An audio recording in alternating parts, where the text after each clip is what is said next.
Foster, tem uma pergunta para você. Pode perguntar. Se você tivesse tido uma plataforma de português como a do Cambly, a sua vida teria sido mais fácil? Muito mais fácil. Eu ainda tenho sonhos sobre isso. Uma plataforma... Não, como que é? Uma plataforma. Viu? Gente, eu estou precisando de uma plataforma com fluentes de português a qualquer hora, 24 horas do dia, da minha casa, com flexibilidade. Isso não existe. Mas em inglês... Não existe. Existe. Existe, por isso que a gente está aqui todos os dias no ouvidinho de vocês, falando para vocês fazerem uma aula teste e completamente se apaixonarem pela plataforma do Cambly, que vale muito a pena. Como o Foster já falou, tem professores 24 horas por dia, de todos os lugares do mundo, e todos eles são nativos da língua inglesa.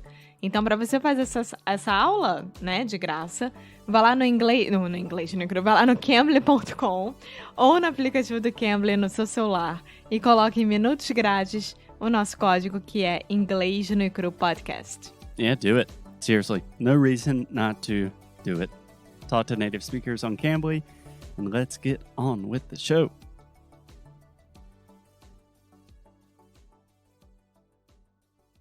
Hello, hey, sweet people, and welcome to another episode of Inglês no Cru Rádio. My name is Foster, and as always, I am here with...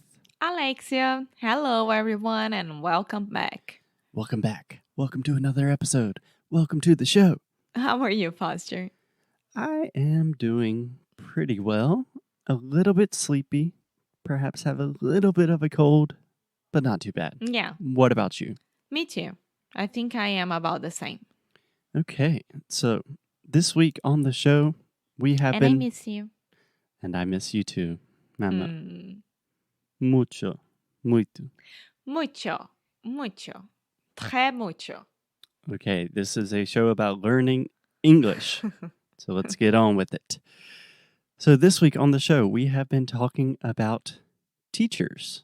And more specifically, what makes a good teacher, what constitutes good teaching. Alexia and I have been sharing some of our personal experiences taking language classes and teaching language classes. And yeah, I wanted to continue that conversation because I have a lot of opinions on the subject. Of course you do. Okay, so yesterday, Alexia, we mentioned this idea of scaffolding. Do you remember that? Yes, I do. I do remember that. Then you asked me to guess what scaffolding means, and I didn't. So I think that you're going to explain that to us today.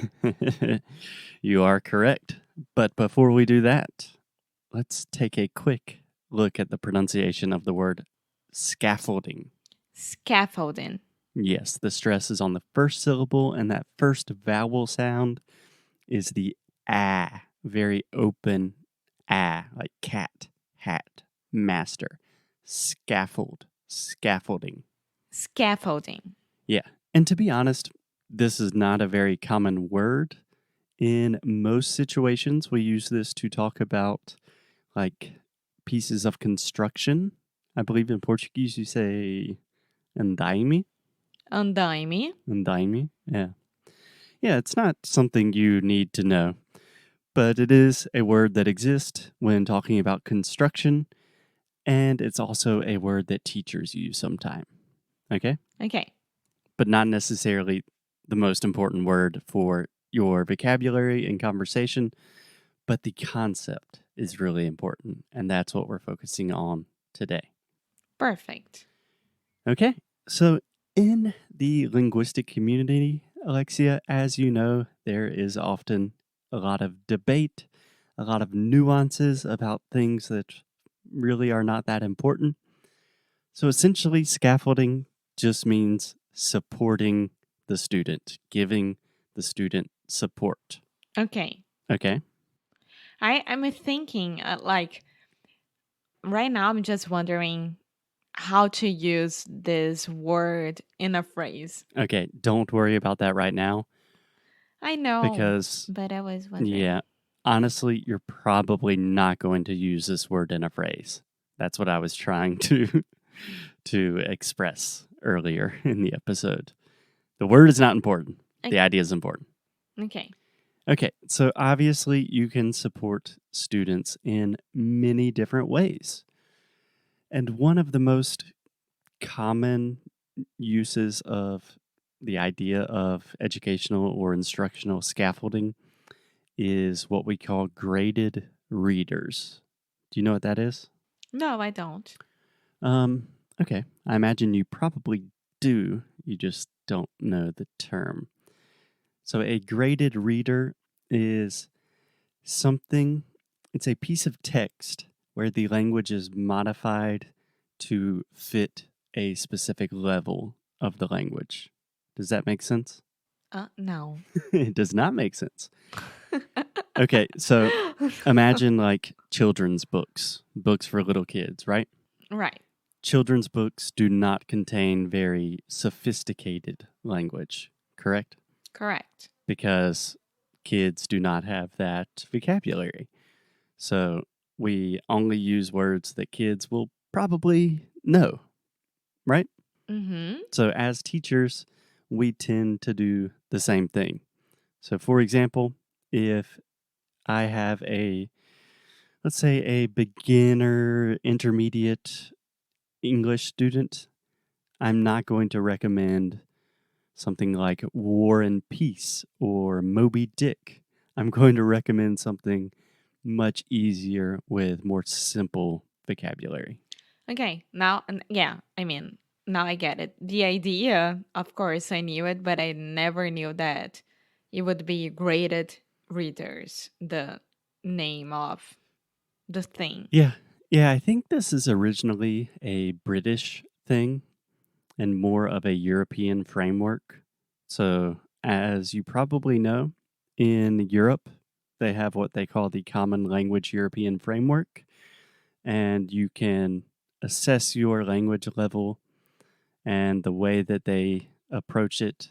They have A1, A2, B1, B2, C1, C2.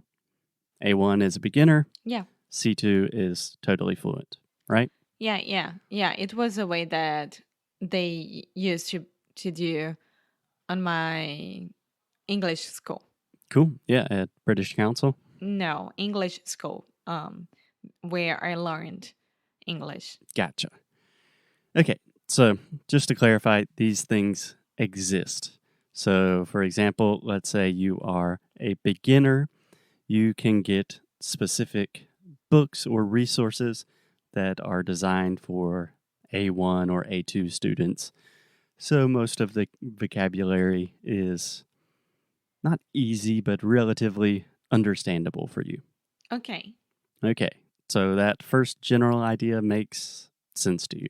Yeah, of course. We had to provide what the student needs, right? So we can give them more than he's capable of understanding. And the more that you need to start including during the classes and etc is organically and not like, hey, there you go, here's a book, I want you to read it and then give me a text about it, and this student won't be able to read because he doesn't know the words and it won't make sense for him. Exactly.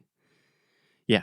So, with the technical academic definition of scaffolding, really the idea is you identify where your student is and you teach them and give them resources that are just a little bit higher, a little bit outside of their level, so they're consistently learning.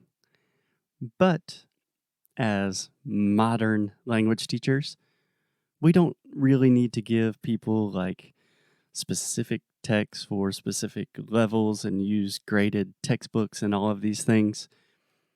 We just kind of intuitively know how to do this, Yeah, exactly. right? So, Yeah. intuitively, as a teacher, you understand like, okay, my student is struggling in this area, so I need to give a little bit of extra support, or my student is doing really well in this area of their English, so I need to push them a little bit. Mm-hmm. Because as we were talking about during the other episodes, I mean, we are having a relationship with this student, right? So you know this student a lot and you know what to work with. Yeah, exactly. Can I give you a quick recommendation? I love that you say recommendation and not correction. It is a recommendation. There is no such thing as a correction. Okay, you may correct me more or give me your recommendation. Thank you. I may do my job. I appreciate it. So I believe you said something like, I know my student a lot. Uh-huh. So when we talk about knowing people, generally we say, I know them well, or I know someone very well.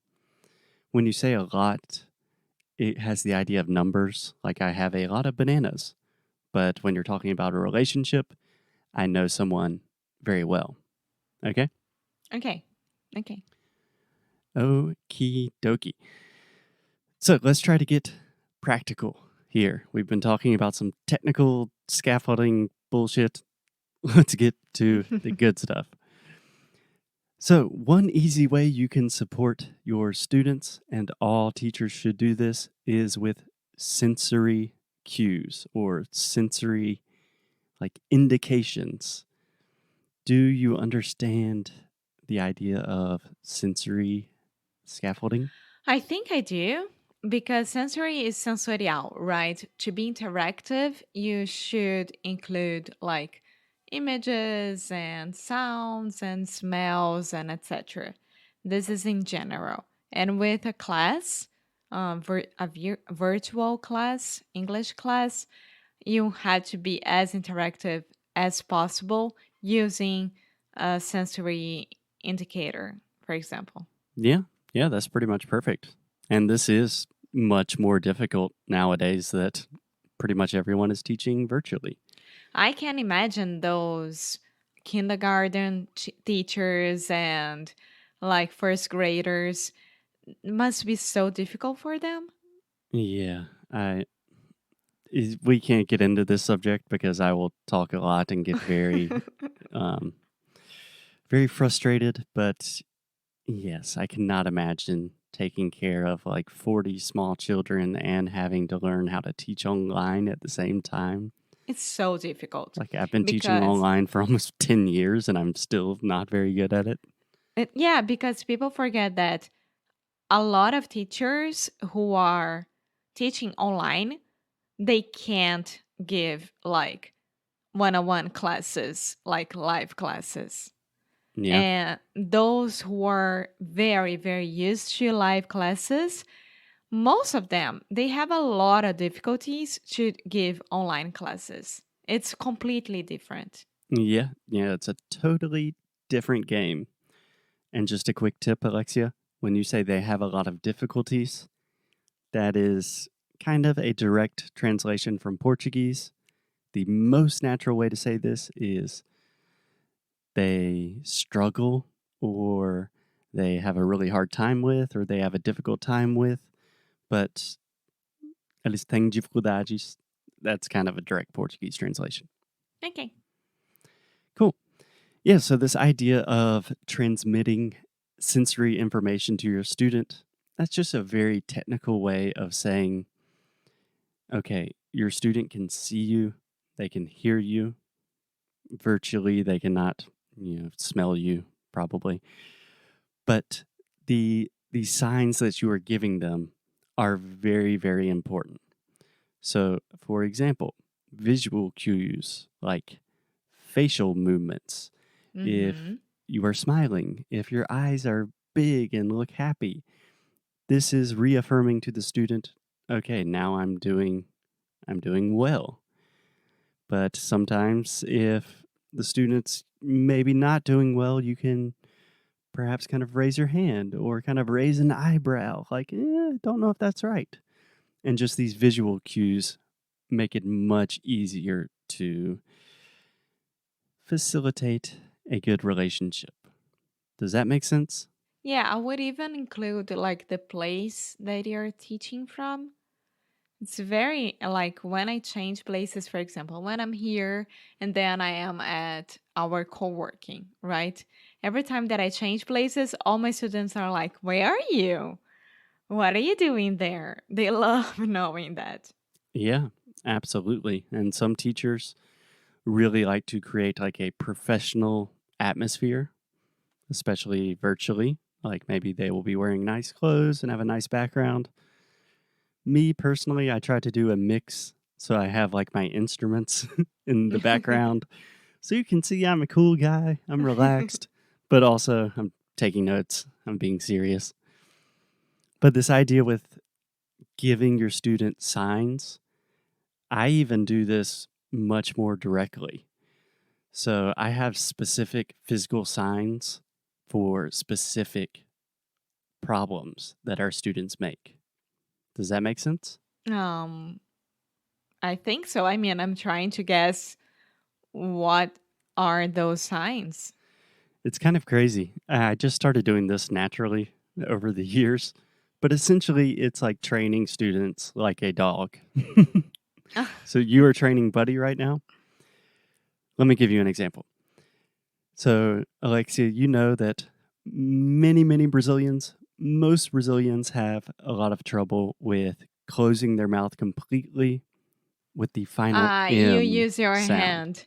You use your hand. Exactly. I know that sign a lot.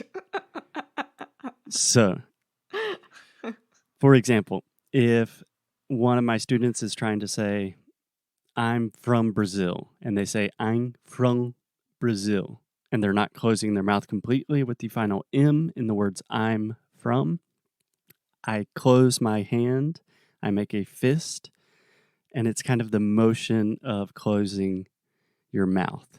Yeah, like grabbing something. Exactly. And after I do that a few times, and I say final M, and I do that same physical motion, in the next class, I don't have to say anything. I just very subtly make that motion with my hand, and they automatically know, I need to close my mouth. Foster, o encantador de humanos. Okay, on that note, I think we should end this very discombobulated episode. And tomorrow, we will be back with a more prepared episode. It will be our last day talking about teachers, and then we will start talking about you, the students. Okidoki. Bye! Muito obrigada por ter escutado mais um episódio aqui do Inglês de Necrorádio. É muito bom ter você juntinho assim de nós. Faz muito carinho no nosso coração, digamos assim.